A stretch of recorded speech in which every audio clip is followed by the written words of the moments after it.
ये है आज की आधुनिक अयोध्या। तो चलिए इसे गहराई से जानने की शुरुआत करते हैं। बस अड्डा।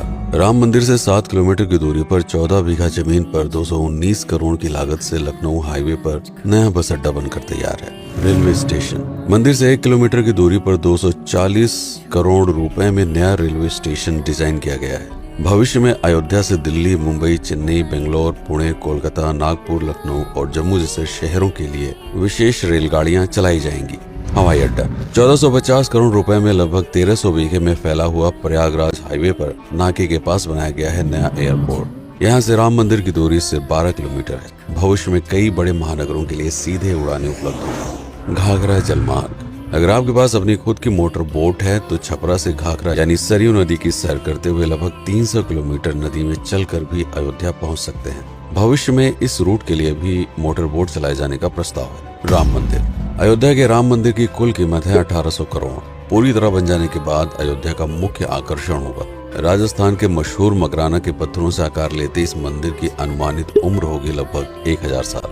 22 जनवरी को पहली मंजिल का उद्घाटन होगा, जिसमें राम की बाल्यावस्था की मूर्ति रखी जाएगी। बाकी की 2 मंजिलों का कार्य चलता रहेगा। खजुराहो के मंदिरों की नागर शैली के आधार पर इसे तराशा जा रहा है। मंदिर का कुल क्षेत्रफल 156 एकड़ या 251 बीघा है।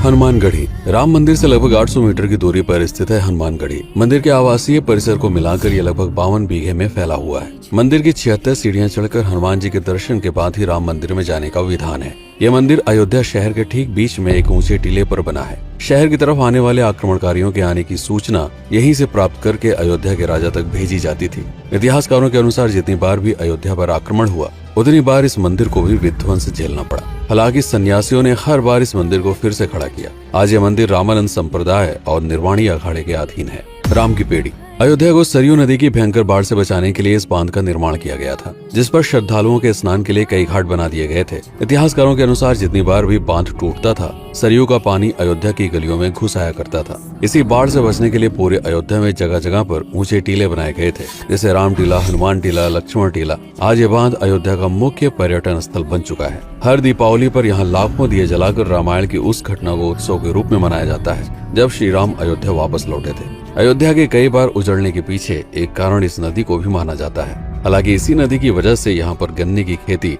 बड़े स्तर पर की जाती है। लता मंगेशकर चौराहा। नया घाट और बस स्टैंड के पास ही अयोध्या का मुख्य चौराहा 6.7 करोड़ रुपए में बनकर तैयार हुआ है। पद्मश्री से सम्मानित राम सुथार जी ने 2 माह के कठिन परिश्रम के बाद इस 40 फीट लंबी वीणा को आकार दिया। 14 टन की इस वीणा को लता जी के स्मृति चिन्ह के रूप में यहाँ पर लगाया गया है। इसीलिए इसका नाम नया घाट चौराहे से बदलकर लता मंगेशकर चौराहा कर दिया गया है। धर्मपथ। नया घाट से कुछ पहले सड़क के दोनों तरफ 30 फीट ऊंचे 40 सूर्य स्तंभ लगाए गए हैं, जिसे धर्मपथ का नाम दिया गया है, जो श्री राम के राजकुल सूर्यवंश का प्रतीक है। दशरथ समाधि स्थल। नए बस अड्डे के बगल से एक पतली रोड कछार से आगे बढ़ते हुए लगभग 12 किलोमीटर दूर ले आती है दशरथ समाधि स्थल, जो बिलहर घाट पर मौजूद है, जिसके बारे में मान्यता है कि यहाँ पर राजा दशरथ का दाह संस्कार हुआ था। राम मंदिर के साथ ही इस जगह को भी पर्यटन स्थल के रूप में विकसित किए जाने की योजना पर कार्य चल रहा है। भरत कुंड। अयोध्या से 15 किलोमीटर दूर है नंदीग्राम। यहाँ मौजूद तालाब को भरत कुंड कहते हैं। मान्यता है कि इसी जगह से भरत ने पूरे अयोध्या का राज कार्य संचालित किया था। पर्यटकों के लिए इस स्थान को भी विकसित किया जाएगा। गुप्तार घाट। राम की बेड़ी से सरयू नदी के किनारे चलते हुए 10 किलोमीटर दूर स्थित है गुप्तार घाट। ये कैंट एरिया में पड़ता है। इस जगह को श्री राम के जल समाधि के रूप में महत्व दिया जाता है। इसके अलावा अयोध्या नगर में हर गली में कई विशेष मंदिर हैं, जिनकी अपनी मान्यताएं हैं, कथाएं हैं, विशेषताएं हैं। पूरी तरह से विकसित हो जाने के बाद नई अयोध्या को पूरी तरह से जानने के लिए, इसका आनंद लेने के लिए कम से कम 3 दिनों तक यहाँ रुकने की आवश्यकता है। देश विदेश से ज्यादातर पर्यटक भारत आते हैं उत्तर प्रदेश में आगरे का ताजमहल देखने और प्राचीन नगर काशी और सारनाथ घूमने। प्रश्न ये है कि अयोध्या घूमने और श्री राम का मंदिर देखने के लिए भला विदेशी क्यों आएंगे? और इसका कारण है भारत में लिखी गई राम कथा की सबसे पहली और प्राचीन पुस्तक रामायण। भारत में रामायण के अलावा कंबोडिया में रीमकेर, थाईलैंड में रामकियन, जो कि वहाँ की राष्ट्रीय पुस्तक है, इंडोनेशिया में ककनिक, नेपाल में भानुभक्त रामायण जैसी पुस्तकों में वाल्मीकि की रामकथा से प्रेरणा लेकर इसे अपने अपने देश की संस्कृत के हिसाब से फिर से लिखा गया है। पात्रों के नाम, कुछ नई घटनाओं के अलावा मूल रामकथा सभी में एक जैसी है। इसके अलावा भारत में ही रामकथा को लेकर संस्कृत में 7 संस्करण, हिंदी में 3 संस्करण, गुजराती में 47, उड़िया में 14, तेलुगु में 5, कन्नड़ में 4 और अन्य भाषाओं में लगभग 17 संस्करण मौजूद है। इसके अलावा लिखे गए नाटक, कविताएं आदि को भी अगर मिला दिया जाए तो इस दुनिया में 300 से अधिक तरह से रामकथाएं बार बार लिखी गई हैं। इन सभी राम कथाओं पर कई विशेषज्ञों ने समय समय पर अध्ययन किया और अपने विचार दिए।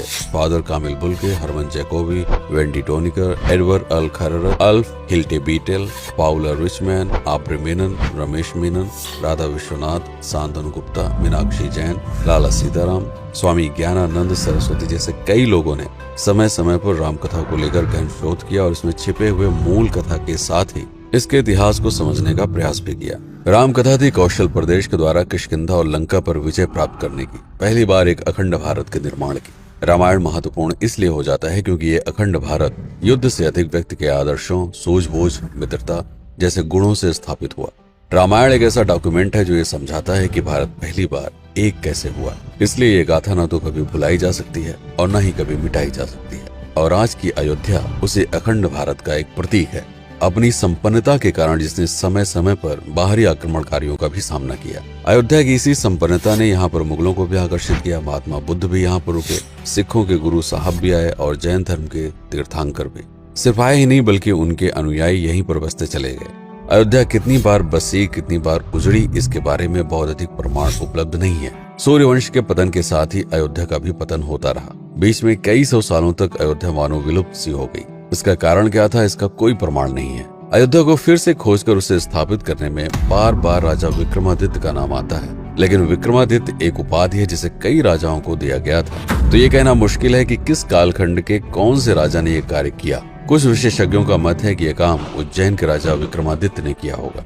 नंदवंश, मौर्य वंश, शुंग वंश, गुप्त वंश आदि के साम्राज्य में भी अयोध्या का वर्णन प्राप्त होता है। सबसे बड़ा विध्वंस हुआ 1527 के आसपास बाबर के कार्यकाल में, जब राम मंदिर को ध्वस्त कर बाबरी मस्जिद स्थापित की गई। सन 1722 में बंगाल के नवाब अलीवर्दी खान ने व्यापार के नजरिए से राम मंदिर से कुछ किलोमीटर की दूरी पर एक नया शहर बसाने की शुरुआत की। 1730 में अवध के पहले नवाब सादत अली खान ने इसका नामकरण किया फैजाबाद। इन्हीं के उत्तराधिकारी सुजाउद्दौला ने इसे अवध की राजधानी बनाई। 1775 में अवध के चौथे नवाब असफुद्दौला ने फैजाबाद की जगह लखनऊ को अवध की राजधानी घोषित किया। रावण अहंकार का प्रतीक और श्री राम विनम्रता के सूचक। सत्ता में आने के बाद हर व्यक्ति को यह बात हमेशा ध्यान में रखनी चाहिए, सिर्फ रंग रोगन और पत्थर लगवाने से राम राज्य नहीं आएगा, बल्कि जिस दिन स्कूल, अस्पताल और सरकारी संस्थानों से भ्रष्टाचार खत्म होगा, लोगों का मुफ्त इलाज और अपनी भाषा में उच्च शिक्षा उपलब्ध होगी, उस दिन भारत उस पायदान पर खड़ा होगा जहां कभी हम हुआ करते थे। रामायण अहंकार पर विनम्रता की विजय है। अयोध्या को अगर पर्यटन स्थल का केंद्र बनाना है तो इस आधार पर बसाना होगा, राम राज्य लाना होगा, राजनीति नहीं। यदि इस वीडियो में कोई त्रुटि हुई हो तो उसके लिए क्षमा करें। वीडियो पर समय बिताने के लिए आपका बहुत बहुत धन्यवाद। मैं हूं पीके सिंह और आप देख रहे हैं प्रतापगढ़ हब। जय श्री राम, जय अवध, जय भारत।